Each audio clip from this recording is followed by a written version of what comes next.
Good morning students. हम पहला video में मैंने आपको इंट्रोडक्शन बताई थी केमिकल रिएक्शन या इक्वेशंस की, और केमिकल चेंजेस क्या होते हैं, उसके करैक्टरिस्टिक्स क्या है। अब जो हमारी नेक्स्ट वीडियो है वो equation for the chemical reaction.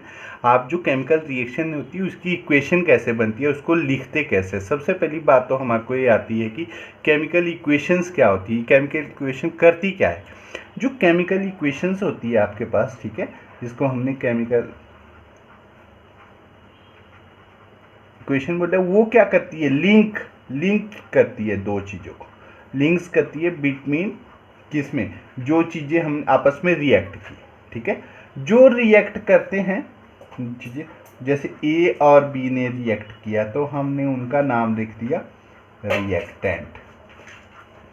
और दूसरा, ए और बी ने आगे क्या बन गया आपके पास, ए बी प्रोडक्ट बन गया उसका, ठीक है। जो बना उसको क्या बोलते हैं हम लोग, प्रोडक्ट। यानी कि किसी भी केमिकल इक्वेशन में दो चीज़ें होती, एक जो रिएक्ट करने वाली है उसका नाम रिएक्टेंट, और जो उससे बना उसका नाम प्रोडक्ट, ठीक है। तो हम लोग ये बोल सकते हैं कि ये chemical equation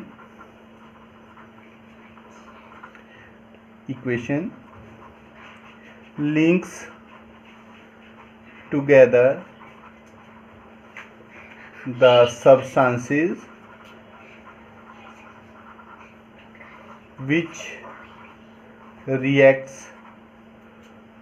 with new substance that are formed, ठीक है। दोनों के बीच में लिंक करेगी, एक जो रिएक्ट करे, जो उससे नया सब्सटेंस बना, उसके बीच में हमारे पास।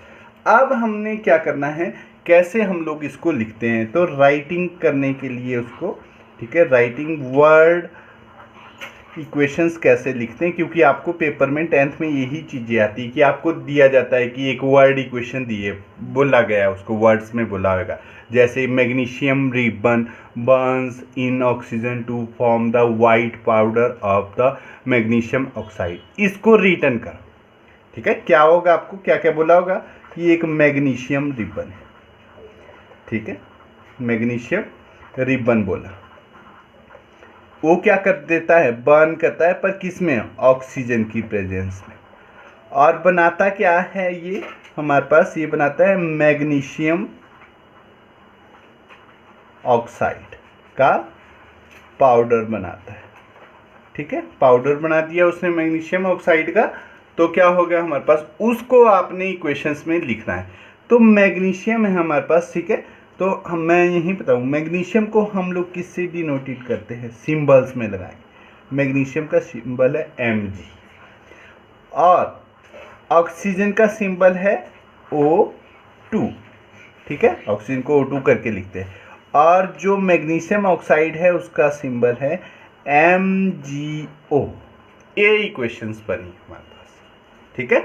जो ये वाले हैं इनको क्या बोलेंगे, रिएक्टेंट, और जो ये वाले हैं इनको बोलेंगे हम लोग प्रोडक्ट। तो अब आप कोई भी, जब आपको सिंबल्स पता होंगे इसके, तो आप कोई भी इक्वेशन लिख सकते हो, किसी की भी लिख सकते हो भी, किसको क्या बोलता है क्या है। या पहले तो अभी आपको, चलो सिंबल्स हम थोड़ी देर बाद करवाएंगे, आपको वर्ड इक्वेशन नहीं आएगी कि जैसे सपोज करो एक वर्ड इक्वेशन का हम एग्जांपल करते कि ऐसा आपको बोला गया कि the word equations right for chemical reaction between lead nitrate and potassium iodide, okay, potassium iodide. बस, तो आपने सिंपल नाम ही लिखने हैं वहाँ पर, क्या क्या लिखने, आपने लिखना है इक्वेशंस के लिए, आपकी इक्वेशन क्या बनेगी, आपने नाम लिखना है lead nitrate, okay, plus potassium iodide, और उससे क्या बनेगा आपके पास, lead iodide plus potassium nitrate. बस देखो ये थोड़ा थोड़ा उल्टा हो गया। क्या हुआ, लेड किसके साथ जुड़ गया, आयोडाइड के साथ, और पोटाशियम किसके साथ जुड़ गया, नाइट्रेट के साथ। तो ये तो दोनों ऊपर वाले क्या हुए, रिएक्टेंट, और जो ये नीचे वाले हुए ये क्या हो गए, प्रोडक्ट, और आपकी इक्वेशन भी बन गई। बस ठीक है, तो ये इक्वेशन को लिखने का एक तरीका है। अब हमने इसको सिंबल्स में लिखना है। तो सबसे पहली बात क्या होती है इक्वेशंस में, हमारे पास इक्वेशंस में होते हैं कि हाउ राइटिंग केमिकल इक्वेशन। तो केमिकल इक्वेशन को कैसे एक्सप्रेस करेंगे, राइट करेंगे, तो इसको सिंबल्स में करते हैं, सिंबल्स। तो हम लिखेंगे कि a brief representation of a chemical reaction in terms of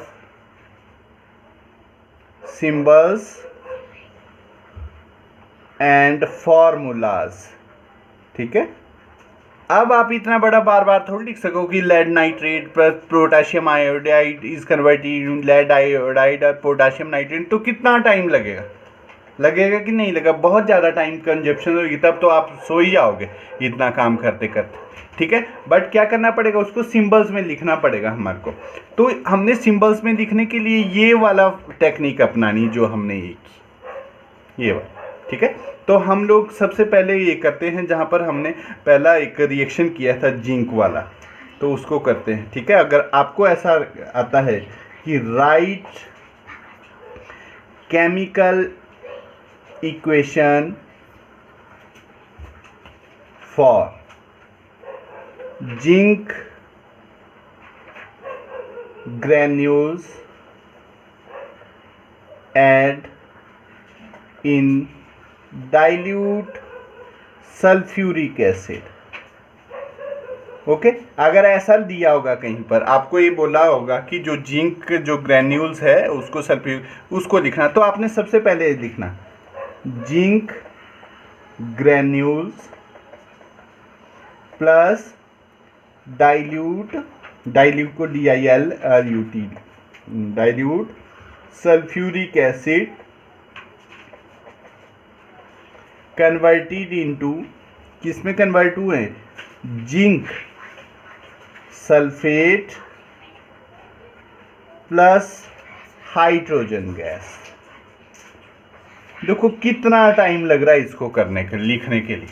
but अब हम क्या करेंगे, इसको शॉर्ट फॉर्म में सिंबल्स में लिखेंगे। तो जिंक का सिंबल्स क्या है, ZN, Z कैपिटल N, और ए सॉलिड फॉर्म, प्लस डाइल्यूट के लिए DIL, और सल्फ्यूरिक एसिड का फॉर्मूला H2SO4, और फिर ये कन्वर्ट हो गया किस में, जिंक सल्फेट बोल रहा है तो ZnSO4 और प्लस हाइड्रोजन गैस। बस, अरे एक्वस सॉल्यूशन ऐसे लिखना है, पूरी इक्वेशन बन गई आपकी। ठीक है ना, इस तरीके से आपके पास से सिंबल्स में आ जाती है। ये तो होगी आपके पास कि कैसे हम केमिकल इक्वेशंस को लिखेंगे और उनके लिए वो करेंगे। पर जो केमिकल इक्वेशन है वो बैलेंस भी होनी चाहिए, यानी कि इक्वेशंस आती है आपके पास unbalanced and balanced chemical equation. Okay, बस जैसे हमने ये लिया, आपको बोला हुआ मैग्नीशियम रिबन के बारे में, जैसे आपको बोल दिया कि क्या है। ठीक है, आपको बोला हमने कि मैग्नीशियम रिबन ऑक्सीजन की प्रेजेंस में मैग्नीशियम ऑक्साइड बना, तो आपने सिंबल में लिख दिया मैग्नीशियम प्लस O2 और converted into MgO। Balance equation नहीं बनती है। पर देखो क्या ये बैलेंस है इक्वेशंस, देखो मैग्नीशियम कितने हैं, एक, तो एक ही यहाँ है। यहाँ कितने ऑक्सीजन है? 2, पर यहाँ तो एक ही है, तो ये इक्वेशन क्या होगी? अनबैलेंस्ड। तो ये इक्वेशन रॉन्ग है, सही नहीं है। इसको बैलेंस, क्योंकि केमिकल इक्वेशंस की रिएक्शंस की एक खास बात होती है, उसकी खास बात होती है कि जितने रिएक्टेंट में मॉलिक्यूल है उतने ही प्रोडक्ट में होने चाहिए, वो गड़बड़ नहीं होनी चाहिए। उसकी स्टेट चेंज हो सकती है, वो सॉलिड से लिक्विड में कन्वर्ट हो सकती है या गैसेस में कन्वर्ट हो सकते हैं, पर उसके नंबर ऑफ पार्टिकल्स नहीं हमारे पास क्या होंगे? चेंज होएगी। तो हम लोग क्या करेंगे? अब इसको बैलेंस करने के लिए क्या करेंगे? इसका मतलब कि इसको, ये ऑक्सीजन को O2 की फॉर्म में ही मिलेगी, तो ये यहाँ 2 ही आएगा, तो MgO2 नहीं लिख सकते हम लोग, क्योंकि इसके साथ रिएक्ट करेगी, तो ये क्या करेंगे? 2 यहाँ बनाना पड़ेगा। तो हम क्या करेंगे कि इक्वेशन Mg प्लस O2 और इसको MgO ऐसे ही लिखेंगे, बट हम यहाँ 2 यहाँ लगा देंगे।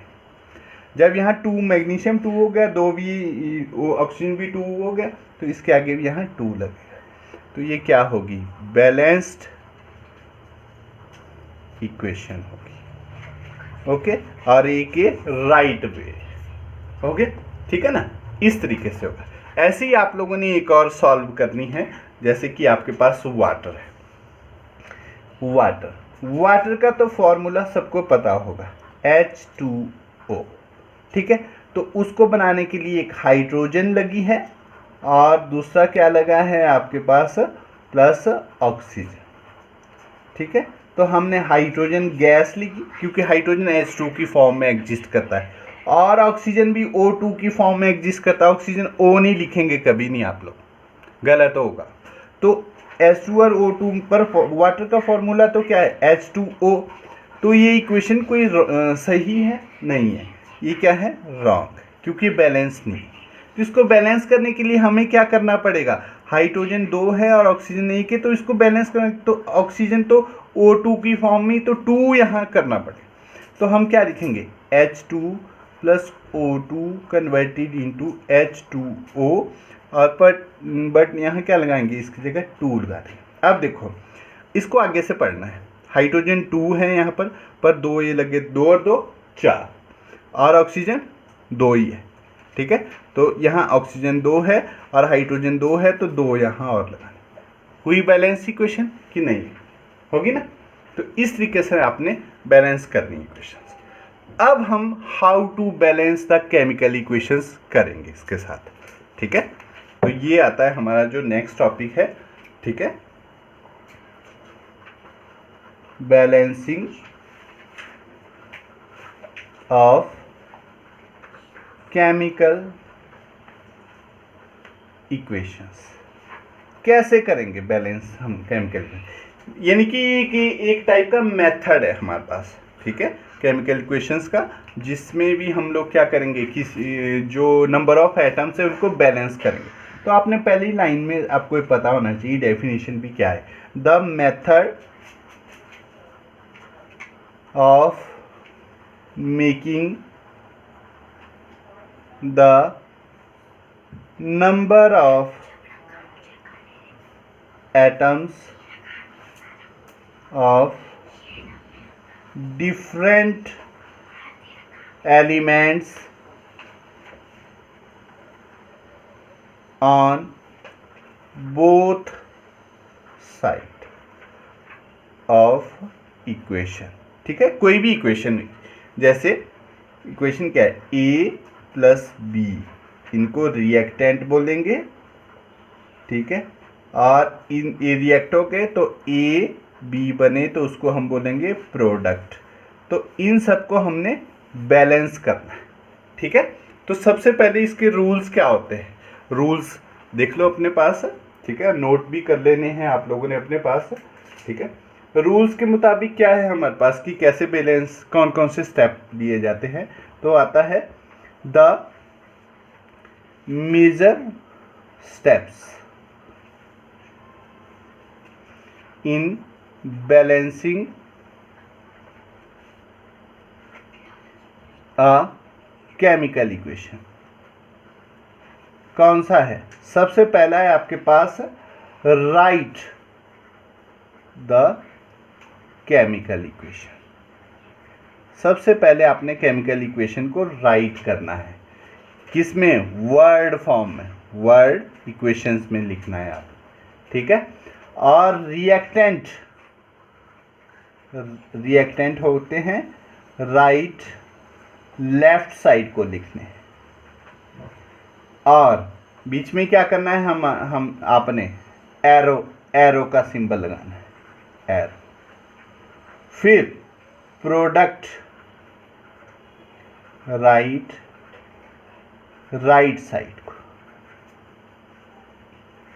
साइड को आपने प्रोडक्ट लिखना है, ठीक है। उनको सेपरेशन के लिए एरो वर्ड लगाना। फिर दूसरा पॉइंट क्या करना है? कन्वर्ट करनी है, convert word equation into symbols में, सिंबल इक्वेशन सिंबल्स में कन्वर्ट करनी है। जैसे ये है मैग्नीशियम वगैरह, ऑक्सीजन वगैरह, इसमें आपने उसको कन्वर्ट कर देना। फिर क्या करना है आपने? Third point, make the atom of different element on both side equation equal by suitable, यानी कि दोनों, यानी कि number of atoms in reactant को आपने equal to number of atoms of product, उन दोनों को आपने बराबर करना है, ठीक है। फिर चौथा पॉइंट क्या करना है? Do not change the formula, फॉर्मूले को चेंज नहीं करना है, जो फॉर्मूला है उसको वैसे ही रहने देना है आप, ठीक है। तो आ जाओ अब, let be start the chemical equations को कैसे हम लोग सॉल्व करते हैं उसको आपने देखना है। तो सबसे पहले है, आपको एक इक्वेशन दी है जिसमें बोला गया है कि zinc reacts with dilute sulphuric acid to give zinc sulphate and hydrogen, a word बोला है। तो पहला रूल लगा दो, क्या बोला? राइट द केमिकल इक्वेशंस को वर्ड में लिखना है, राइट साइड लेफ्ट साइड को क्या लिखने? रिएक्टेंट। इनकी रिएक्टेंट कौन से? जिंक और डाइल्यूट सल्फ्यूरिक एसिड, और बीच में एरो लगाना है, प्रोडक्ट राइट साइड को लिखना। तो लेफ्ट साइड क्या हुई? ये वाली। तो यहाँ लिखना है आपने zinc plus dilute sulphuric acid, ठीक है, और एरो का निशान लगाना, ये बोला है। और इसको दूसरी साइड लिखना, क्या लिखा आपने? जिंक सल्फेट प्लस हाइड्रोजन, ठीक है, ये बोला है। अब इक्वेशन को, वर्ड को सिंबल में क्या कर देना? हमने बना देना है। जिंक का सिंबल क्या है? Zn, सल्फ्यूरिक एसिड का H2SO4, इसका क्या है? जिंक सल्फेट का ZnSO4 प्लस हाइड्रोजन का हाइड्रोजन गैस। अब देखो, ठीक है, ये तो हो गया हमारे पास कि इसके सिंबलाइज कर रखे हैं हम लोगों ने कि क्या है। अब हमने नंबर ऑफ एटम जो रिएक्टेंट में जुड़े हैं और नंबर ऑफ एटम जो हमारे पास प्रोडक्ट में जुड़े, उनको इक्वल करना है। तो उसका मेथड क्या है? उसका मेथड है आपके पास, आपने क्या करना है? आपने लिखना है यहाँ पे, देखो, एलिमेंट के नाम यहाँ पर और number of atoms of reactant. Reactant किस साइड में लिखे जाते हैं? Left hand side. Number of atoms in product, right hand side. अब कौन कौन से एटम उसके लिए जुड़े हुए हमारे पास हमने देखना है। Zinc H2SO4 ZnSO4 plus H2। तो मैं इक्वेशन ऊपर लिख दूँ पहले, Zn plus H2SO4 plus converts into ZnSO4 plus H2। अब देखो कौन कौन से एलिमेंट है वो सारे लिखने हैं आपने। कौन कौन से? एक तो Zn है, दूसरा H हाइड्रोजन है, तीसरा क्या है हमारे पास SO4 जो इकट्ठा ही है, ठीक है। बस SO या सल्फर ले लो, अलग ले लो, और ऑक्सीजन क्या है चौथा इसमें जुड़ा। आप देखो राइट हैंड साइड को देखो, जिंक कितने हैं, 1, ठीक है, तो आपने 1 लिखना है। और हाइड्रोजन कितने हैं, 2, सल्फर कितना है, 1, ऑक्सीजन कितने हैं, 4। अब इस साइड को देखो, प्रोडक्ट वाली साइड को, क्या है, जिंक कितना है यहाँ पर, 1, सल्फर कितना है हमारे पास, वो भी 1, ऑक्सीजन कितना है हमारे पास, 4, और हाइड्रोजन कितने हैं हमारे पास, 2। तो देखो ये भी 1 है, ये भी 1 है, हाइड्रोजन 2 यहाँ है, 2 ही यहाँ पर है, सल्फर 1 यहाँ पे है, सल्फर 1 यहाँ पे, ऑक्सीजन 4 यहाँ पे है, ऑक्सीजन 4 यहाँ पे। तो ये बैलेंस्ड इक्वेशन है, बैलेंस्ड इक्वेशन। ओके, आ जाओ फिर एक और करते हैं इसको बढ़िया तरीके से, फिर आपको सारे समझ आ जाएंगे कि क्या है, ठीक है। 1-2 करेंगे उसके बाद हो जाएगा। अब आ जाओ आप लोग मैग्नीशियम, ये इक्वेशन है, magnesium plus HCl converted into MgCl2 plus hydrogen. वैसे ही आपने एलिमेंट का नाम, number of atoms in reactant में, number of atoms in product में, कौन कौन से हैं, एक है मैग्नीशियम, दूसरा हाइड्रोजन, तीसरा क्लोरीन। ओके, बस कितने मैग्नीशियम यहाँ, 1, हाइड्रोजन भी कितना है यहाँ पर, 1, क्लोरीन कितना है यहाँ पर, 1। यहाँ देखो मैग्नीशियम कितने हैं, 1, क्लोरीन हाइड्रोजन कितने हैं, 2, और क्लोरीन कितने हैं, 2। तब क्या करना चाहिए हमारे पास, यानी कि अब हमने इसके इक्वल बनाने इन दोनों को, तो हम लोग क्या करेंगे कि जो हम करेंगे कि देखो यहाँ क्लोरीन 2 है और यहाँ क्लोरीन 1 है, तो हम यहाँ इसको 2 बनाने की कोशिश करेंगे। तो हम क्या करेंगे इसमें इंटू 2, तो आ जाएगा 2 बन के 2। जब देखो अब ये 2 यहाँ लगेगा, ठीक है, यहाँ लग जाएगा, तो यहाँ हाइड्रोजन 2 हो जाएगा, और ये भी क्या हो जाएगा, यहाँ 2 हो जाएगा। देखो दोबारा देखो, आपने पहली इक्वेशन वैसे ही लिख देनी है, Mg plus HCl converted into MgCl2 plus H2। ये तो बता रही है जो पहले थे, मैग्नीशियम एक ही था, HCl वैसे ही लिखा, MgCl2 लिखा, फिर हाइड्रोजन लिखी। आपने क्लोरीन को बैलेंस, क्यों क्लोरीन यहाँ 2 थी तो इसको 2 बनाने के लिए आपने यहाँ क्या लगाया, 2 लगा दिया।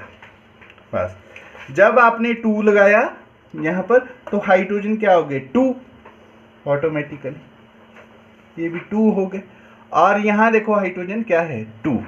तो ये पूरी इक्वेशन में सिर्फ यहाँ पर 2 वर्ड लगने पे ये सारी इक्वेशंस क्या होगी आपके पास, सॉल्व होगी। तो ये बैलेंस्ड, ठीक है, केमिकल इक्वेशंस होगी।